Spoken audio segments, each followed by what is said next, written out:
प्रायोजक है कृषि मंत्रालय, भारत सरकार।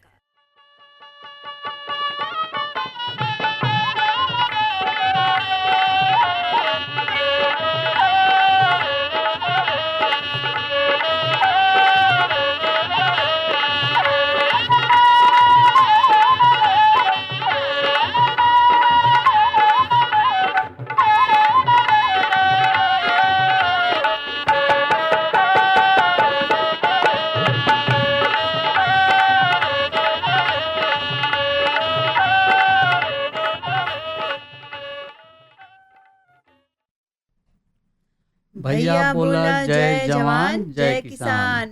भोला भैया, हाँ बता सा बहन। देखें हम लोगन अपने किसान वाली बैठकी में समय से जुट गई जा। हाँ हाँ और जब समय से अगर कोनो काम शुरू होला तो निश्चित तौर पे हर काम बढ़िया होला, बेहतर होला। बिल्कुल। और गर्मी के मौसम में तरह तरह के खेती किसानी के हम लोग के ध्यान भी देवे के होखला। कैसे कि जौन इस समय पानी के खपत होला, इस समय खेती किसानी में ओके हम लोग के बचा करके काम करे की जरूरत है। बिल्कुल। अब में तो जैसे अब गन्ना में देखल जाला कि पलवार के बाद जौन आवाला पलवार प्रबंधन करे के, हाँ, जना कि मल्चिंग भी आज कहल जाला। तो अब चूंकि गन्ना के जब आँख निकले लगला के बाद तो हमें जौन बाकी खरपतवार के माध्यम से, भूसी के माध्यम से, पुआल के माध्यम से, चाहे सूखी पत्ती हो, इस सब के प्रयोग करके खाली स्थान में हम लोग ढक देवल जाला। बिल्कुल भैया। चाहे जौन देखा अपने घर के आसपास जौन भी पेड़ पौधा से पत्ती झरता ऊ, चाहे अपने फसल का अपशिष्ट बा, पुअरा बा, ये सब चीज से देखा जौन की एक फायदा हो जाला कि हमार जौन भी फसल बा वो माटी के नमी बनौले रहेला। और दूसर चीज भैया कि देखा बहुत हद तक हम लोगन का खेती बाड़ी जौन हम मौसम के ऊपर ही निर्भर रहेला, मौसम आधारित होला कभी कभी। वो हिसाब से अगर हम लोगन अपन खेती बाड़ी के ध्यान रखल जाए तो निश्चित तौर पे हम लोगन के नुकसान के स्तर थोड़ा कम रहेला। और अगर बात करल जाए आज के मौसम के भोला भैया, तो देखें न्यूनतम आज जौन मौसम रहला 23 डिग्री सेल्सियस और अधिकतम 36 डिग्री सेल्सियस मतलब मौसम विभाग से जानकारी थोड़ा सा प्राप्त भैल बा हम लोगन के। और आज के जौन बैठकी के जानकारी बा भैया, ओ क्रम में देखें हम लोगन आज भेंटवार्ता क्रम में शामिल के लिए हैं जाकि तापमान में वृद्धि के देखते हुए सामयिक कृषि कार्य के कैसे करल जाए। और ए पर जानकारी दी है डॉक्टर पंकज कुमार मिश्र, और उनसे मुन्ना भैया के बात कही रही। और आज के बाजार भाव भी आगे हो दूधी मंडी के। कहाँ से मिलल भैया? जौन कुंतल में है दूधी मंडी के है, और अजय कुमार कुशवाहा भैया भेजले हुआ, ये भी शामिल कल गेल है। और लेकिन हमें सबसे महत्वपूर्ण जौन हम लोग पलवार के माध्यम से जौन खेती करे के, सबसे जौन गर्मी के मौसम में जो खेत खाली है उनमें अगर हम लोग ऐसे उत्पादन करी तो एक तो आप बतैली न भी कि जौन बाकी नमी बनल रहला। बिल्कुल। और अगर न ढकल जाए, पलवार विधि से न खेती कल जाए तो हमें जौन बाकी वो पानी जल्दी जल्दी उड़ जाए और सूखल जाए। बिल्कुल। दूसरी बात ये होला कि हमें खरपतवार उगे के जौन बाकी कम आसार कम हो जाला। कैसे कि हमें जब तक ओके पानी और हवा और प्रकाश न मिली तब तक जौन बाकी बढ़वार ना होई भैया, घास नहीं निकले। बिल्कुल। ऐसे भी हम लोग के जौन बाकी पलवार विधि से खेती केले से बहुत कुछ फायदा है, एक तो पानी के और दूसरे में खरपतवार नियंत्रण पर। बिल्कुल भोला भैया। देखा जे जानकार बा किसान बहिन भैया लोगन के, तो देखा एकर सही प्रबंधन करेले। लेकिन भैया कुछ लोग का करेला ना कि खेते का जौन भी अपशिष्ट मिलल, गेहूं का ठूठ बा चाहे धान का पुअरा बा, जब अपशिष्ट से निपटे के खातिर कुल मिला जुला के एक सीधा सा अपना रास्ता अपना ले हुआ कि ओके खेतवा में जरा दी हैं। तो भैया ये सबसे बड़ा गलत काम बा। और अपने ही खातिर नहीं, पर्यावरण के दृष्टिकोण से अपने माटी के जौन बा देखा कि उर्वरा शक्ति खत्म हो जाला। और दूसर चीज की वहाँ के जौन अगर कोनो भी साग सब्जी लगाओ भैया तो वो तरीका पैदावार ना मिलेला जितना हम लोगन के चाही। और जौन कहल जाला ना कि जौन जीव होला माटी का, जौन जीवाणु होला भैया, जीवांश के मात्रा होला उ नष्ट हो जाला जलने से, धरती बंजर एक तरह से हो जाला। तो अच्छा जे जरावत है भैया उनके ई खबर देवे की जरूरत बा भाई, अगर अनभिज्ञ हुआ ना जानत हुआ तो ई बता देहल जाए कि अगर ये पलवार प्रबंधन का अगर व्यवस्था अपनाओ तो ठीक बा। लेकिन अगर ओके जरावत कहीं पकड़ल गई ना भैया तो जुर्माना के भी उनके भरपाई करे के पड़ी। पूरा बतैलन कि जौन खेत की उर्वरा शक्ति खत्म हो जाए, एमे जौन बा की जैविक खाद के जौन प्रयोग के बात आवला कि खाद दवा रासायनिक करे जमीन बेकार, जैविक खेती करा भैया होई उपज भरमा, तो निश्चित रूप से जैविक विधि से खेती करे से और ये जितना भी खर पतवार भूसा पत्ती वगैरह के जौन भी अंश ओमे जाई सड़ी भी तभी भी खाद बनी। बकिया जौन की पलवार वाला जौन काम करत बा तो करते रह। बिल्कुल बात कही हम लोग को बहुत बिल्कुल भोला भैया बात सही कहत हुआ। ये तरह से हम लोगन कर सकेला। लेकिन दूसरा चीज ये बा कि अगर फसल के अपशिष्ट बा चाहे पूरा बा कुछ भी बा तो हम लोगन नाडे कंपोस्ट बा, वर्मी कंपोस्ट बा, हम लोगन बना करके से खाद भी हम लोगन बना सकेला। जौन कि हम लोगन के खेत का माटी खेत में ही कहल जाला ना, तो खाद अगर हम लोगन प्रयोग करल जाए तो निश्चित तौर पे पैदावार जैसन के कहला कि जैविक खेती, तो सही बात बा कि देखा जैविक खेती से फायदा तो बहुत बा। बाकी आज के जो होड़ बा भैया विकास के जो दौड़ में बा, तो लोग सोचा था कि ज्यादा पावे के चक्कर में रासायनिक खाद के प्रयोग करके अपन माटी के भी और उत्पादन के भी बढ़ा तो ले हुवन, लेकिन जो ओकर स्वाद बा और माटी का स्वास्थ्य बा वो कहीं ना कहीं प्रभावित हो रहा बा। बिल्कुल बता सब बहन अति हर समय खराबे होला। बिल्कुल तो भैया एकाएक खत्म नहीं कल जा सकेला। धीरे धीरे ही हम लोगन के जैविक खेती की तरफ बढ़े के जरूरत बा, लेकिन बढ़े के जरूरत बा तो हम लोगन के जैविक खेती अपनावल जाए और रासायनिक खाद के प्रयोग हम लोगन धीरे धीरे कम करल जाए, तो निश्चित तौर पे हम लोगन अपन जहाँ से शुरुआत रहला वहाँ हम लोगन पहुँच सकेला जा। तो अब हम लोग विशेषज्ञ के माध्यम से भी कुछ जानल जाए कि तापमान में वृद्धि के देखते हुए सामूहिक कृषि कार्य के तरीके हम लोग कर जाए, ये विषय पे डॉक्टर पंकज कुमार मिश्र बतौले हुआ और मुन्ना भैया बात कही किले हुआ। तो अगर आपके इशारा हो तो सुन लो। बिल्कुल भैया इशारा हमारा बा कि आपके सहयोग में कि आप भी सुने हम भी सुने, अपने सब किसान भैया बहन लोगन सबको सुने जानकारी। किसान भाई देखें इधर बीच भारत मौसम विज्ञान विभाग के तरफ से जारी मौसमी रेंज पूर्वानुमान के अनुसार आगामी माह में तापमान अधिक रहे के संभावना बा। तो ऐसन स्थिति में अपन खेती बाड़ी प्रभावित हो सकेला, तो हम कौन कौन एहतियाती उपाय बरती, कौन कौन बात पर ध्यान रखी, यही सब विषय पर विस्तार से चर्चा करे के खातिर आज अपने साथ हुए जनपदीय भूमि परीक्षण प्रयोगशाला से डॉक्टर पंकज कुमार मिश्र। डॉक्टर साहब सबसे पहले तो अपने किसान वाणी कार्यक्रम में आपके बहुत बहुत स्वागत बा। आपके का कहानगी बा, आपके का विचार बा ई जोन तापमान के वृद्धि के बारे में जोन पूर्वानुमान लगावल जा रहा बा। सब किसान भैया लोगन के राम राम। देखो ये जो आपके जो प्रश्न रहल है कि हम लोग के जो पूर्वानुमान लगावल जाता कि आगामी माह में अप्रैल में या मई में या ई बोलल जाए कि जायद के समय में ही समय में आपका पिछले साल के तुलना में अधिक गर्म रह के संभावना है जी। तो इतने ही बतावल चाहती आपके कि जो ये अनुमान लगावल जाला ये अनुमान लगभग आपका 95% एकदम सटीक आवला। 5% में कहीं मान लो कोनो एरिया में थोड़ा बहुत बदलाव हो सकला, क्योंकि पहले बोलल जात रहा कि हम लोग के वातावरण में परिवर्तन होत हो, क्लाइमेटिक चेंज का बात करल जात रहा है। लेकिन अब ये कहा कि हमार मौसम एक मौसम दूसरे मौसम में विस्थापित हो जाता। अगर आप ध्यान दी हैं, अगर पिछले साल का भी मन असमय वर्षा और आपका जो तापक्रम है से लगभग 2 से 3 डिग्री तक बढ़ल जाता, जितना आपका औसत तापक्रम हो चाहिए इधर पे। अब चूंकि जब तापक्रम बढ़ला तो अब अगर हमने के खड़ी फसल देखल जाए या आगामी जो हमने फसल लगावल जाए तो उमन सबसे अधिक हमने के जो होला टेम्परेचर से का होला ओकर जो पौध के अंदर का जो ओकर वो होला आपका पादप क्रिया होला वो प्रभावित होला, जैसे हमने के गुणवत्ता युक्त उत्पादन नहीं मिल पावला। जैसे एक अब हम उदाहरण लेवल जाए अपन गेहूं का, तो गेहूं लगभग हमने का पका वाली अवस्था में चालू हो गल हो। अब इमन का हो कि जब आपका जब औसत तापक्रम जब बढ़ा लगी तब इमन का हुई कि जो ओकर दाना हो वो दाना एकदम मोटा बोल्ड ना पड़ के पतला दाना पड़ लगला। पहला एक आपका दुष्परिणाम भल और अपने जो पौध के नमी चाहिए वो नमी मिल नहीं पाला, चूंकि ये एक अगर मोटी मोटा मगर समझत जाई जो अपने जमीन के अंदर का नमी रहला वो ओकर ह्रास हो जाला जी। जैसे जी। यानी कहे कि मतलब कि जो खड़ी फसल बा और आगामी जायद वाली फसल पर एकर प्रभाव पड़ी, और तो कौन कौन ऐसा प्रभाव देखे के मिल सकला एकदम प्रत्यक्ष रूप से, जैसे हमके पता चल जाए कि अब हमारा खेती प्रभावित हो रहा बा।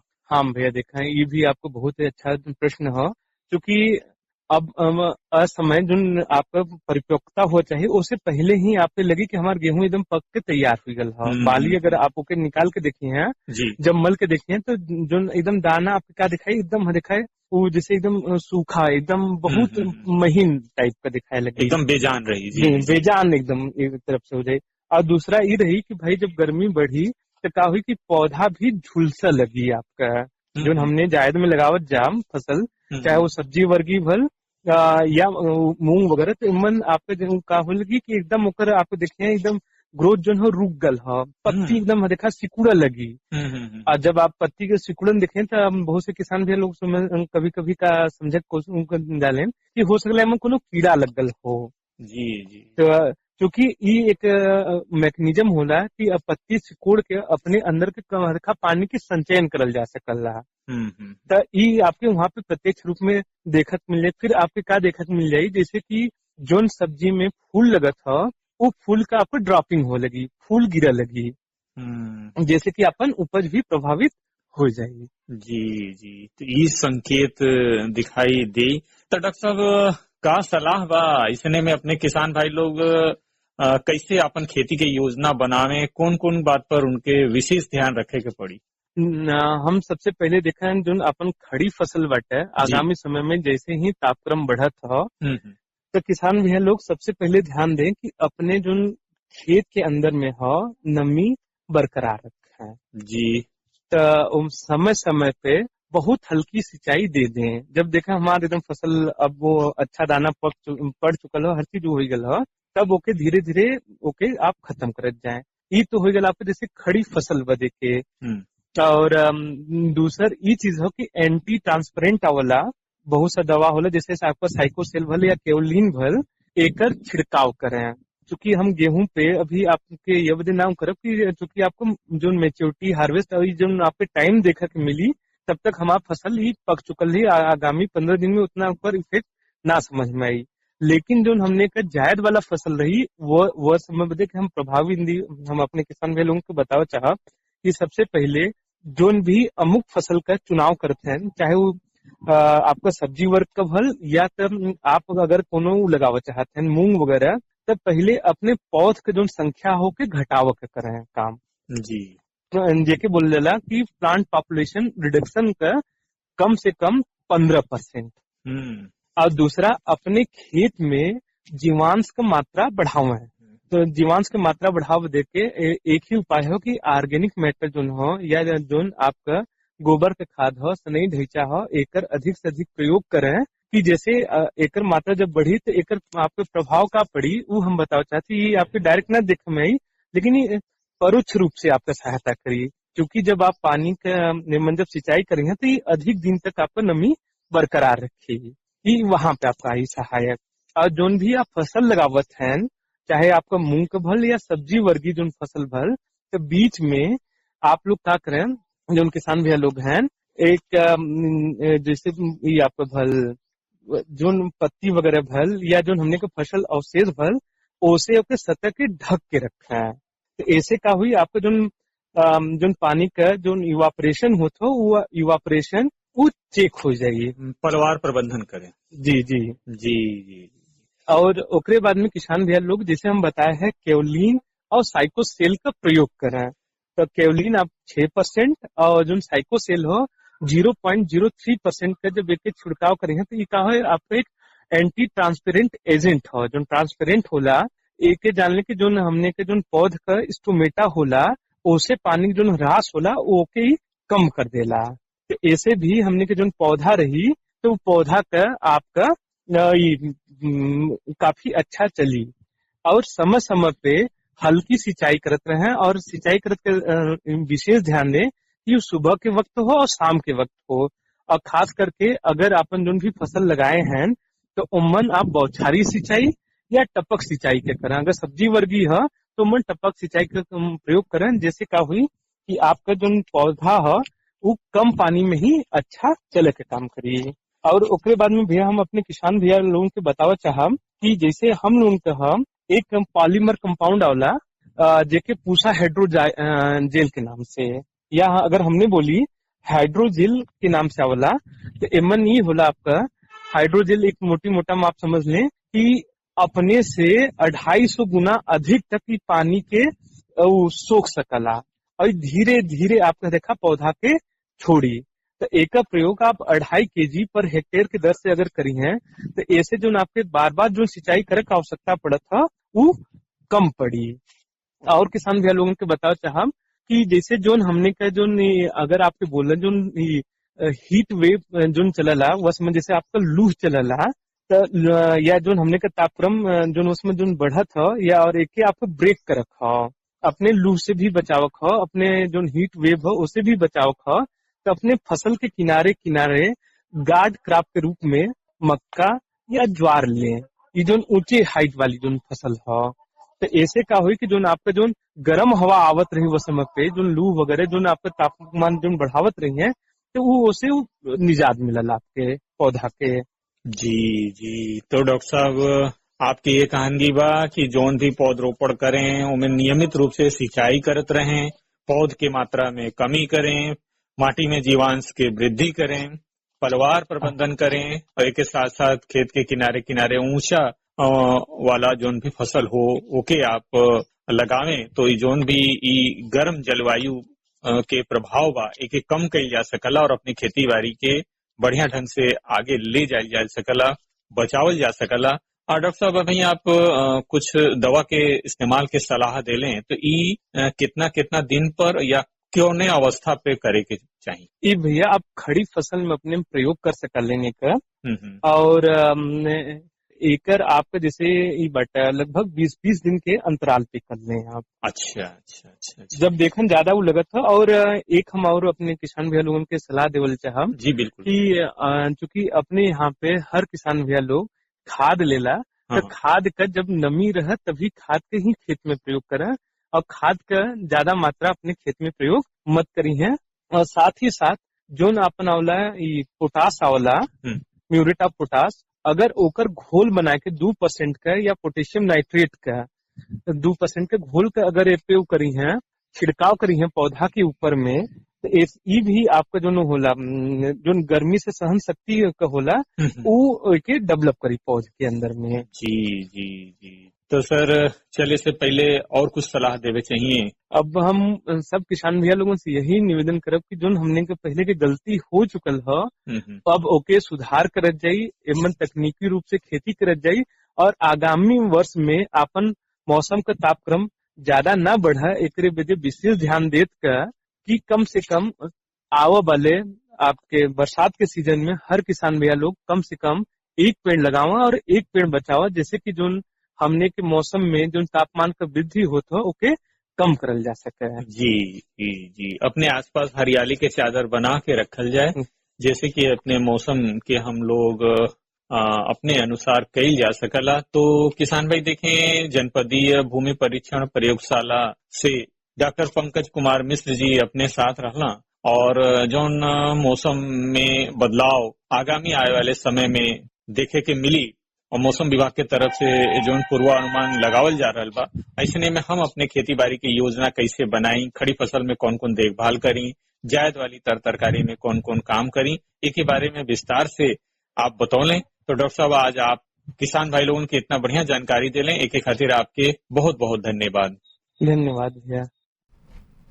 बतासा बहन हाँ बोला भैया कितना बढ़िया ये अभी विषय रहल कि तापमान में वृद्धि के देखते हुए सामयिक कृषि कार्य निश्चित रूप से जहाँ केवल पक्की स्थान मिले चाहे पक्की घर मिले चाहे चट्टान रहे जहाँ कोई पेड़ पालो न हो वहाँ पे ऐसे ही तापमान वृद्धि हो रहा। लेकिन जहाँ पेड़ पालो मिल जाए अब वो जहाँ छायादार वृक्ष हो या छोटे मोटे घास या पानी से गिर करके वहाँ पर जनवा की नम हो वहाँ बिल्कुल जनवा की शीतलता पावल जाला। तो निश्चित रूप से ताप वृद्धि में अगर रुकावट करे के है तो पेड़ पालो तो लगाए बहुत जरूरी है। बिल्कुल भैया और मौसम और पेड़ पौधा के महत्व ज्यादातर गर्मी में ही लोग समझेले कि भैया जब निकले ना घरे से बाहर तो लोग सोचे ना तनिक 10 कदम चलने पर सोचला कहीं पेड़ मिलत तो छहा जाती। यहाँ तक कि जब गाड़ी घोड़ा लेके जब मोटरसाइकिल लोग जाला तो सोचला कि अपने तो अपने गड़ियों के छाहा में खड़ा करी, तो खोजले में पेड़ मिलेला कहीं भैया। तो ऐसा दिन ना होके हम लोगन हर जगह पर, हर जगह कहीं भी लगा सकीला। और ये खाली वन विभाग के ही जिम्मेदारी ना है भैया, ये हर घर हर जगह के जिम्मेदारी है कि अगर पेड़ पौधा लगल बा तो ओकर संरक्षण भी जरूरी बा भैया। तो बढ़िया बातचीत हुई। बिल्कुल तापमान में वृद्धि की देखते हुए सामयिक कृषि का तो भैया जब चाहे डॉक्टर पंकज कुमार मिश्र से हाँ भैया की बात बताई होत रहे। और साथ साथ देखा अगर आपकी इजाजत हो तो बाजार भाव भी हाथ में लग भैया देखा हम लोगन के इजाजत और परमिशन की जरूरत ना बा। देखा हम लोगन किसानवाड़ी बैठकी में जुटी लाता, थोड़ा तोहार बात होए तो थोड़ा हमार बात होए, थोड़ा अपने किसान भैया में जो विशेषज्ञ लोगन के बात होला, अनुभवी किसान भैया लोगन के बात है, सबकर सहयोग से अपनी किसानवाड़ी बनल है। तो बता सब मैंने देखा दूधी मंडी के बाजार भाव है अजय कुमार कुशवाहा भैया भेजले हम कुंतल में है।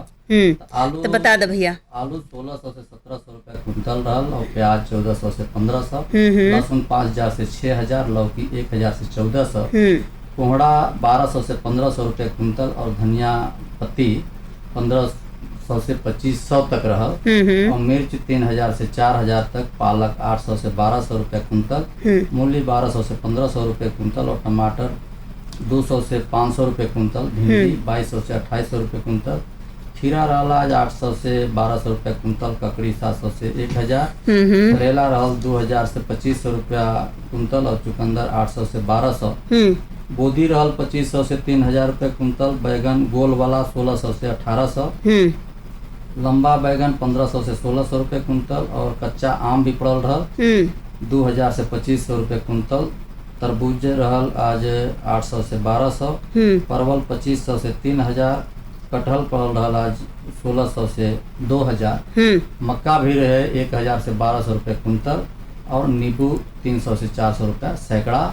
ही रहल दूधी मंडी के बाजार भाव कुंतल में। अजय कुमार कुशवाहा भैया बिंजन, आपके भी बहुत बहुत धन्यवाद। बहुत बहुत धन्यवाद बा, आपका सहयोग बराबर ऐसे ही बनत रहे, मिलत रहे बाजार भाव, ताकि अपन किसान भैया बहन लोगन सचेत रहे और अपन जौन सौदा बा ओके सहूलियत के हिसाब से लेके पहुंचल करें बाजार में। तो ये बैठकी में बहुत लोग साथ देवत बा, लेकिन हम लोग जौन बा की झूरे झूर धन्यवाद देवत जाते हैं। नहीं भैया, झूठ झूठ तो कभी हो ही ना सकेला। देखा मोहम्मद खलील उनके संगतिया लोगन हवन एक ठे मनफेर के साथ, तो मतलब उनकर आवाज बा भैया और उहे थाती है हम लोगन के, तो उनकर गावल एगो मनफेर हो जाओ।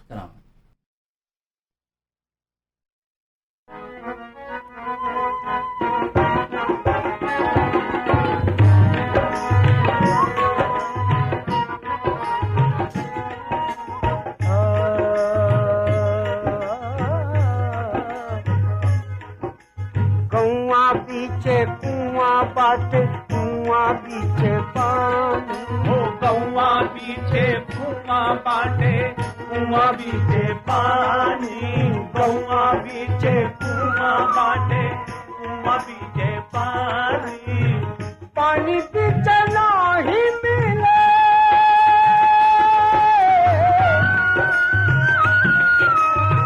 पानी बीचे नाही मिले, देखा सूखे पानी कहे कहे भग जोगनी रानी, कहे भग जोगनी रानी, कुआं बीचे कुआं बाटे कुआं बीचे पानी, कुआं बीचे कुआं बाटे कुआं बीचे पानी, पानी बीचे नाही मिले,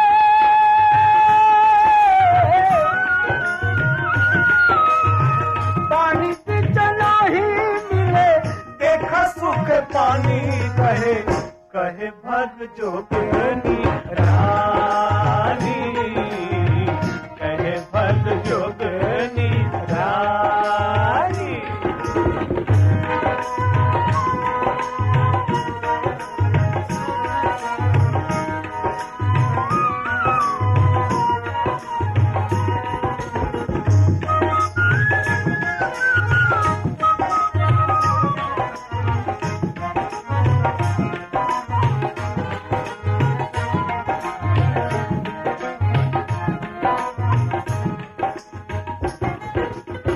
पैसा में बोल लगावन बिके ही दुनिया हो भैया, बिके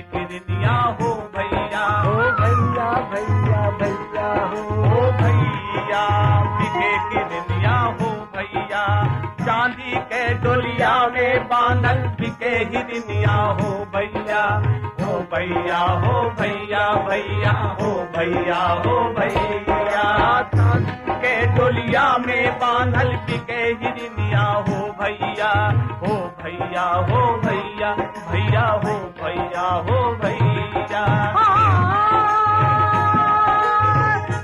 अब चला ही मिले अब चला ही मिले देखा सुख पानी कहे कहे भग जोगनी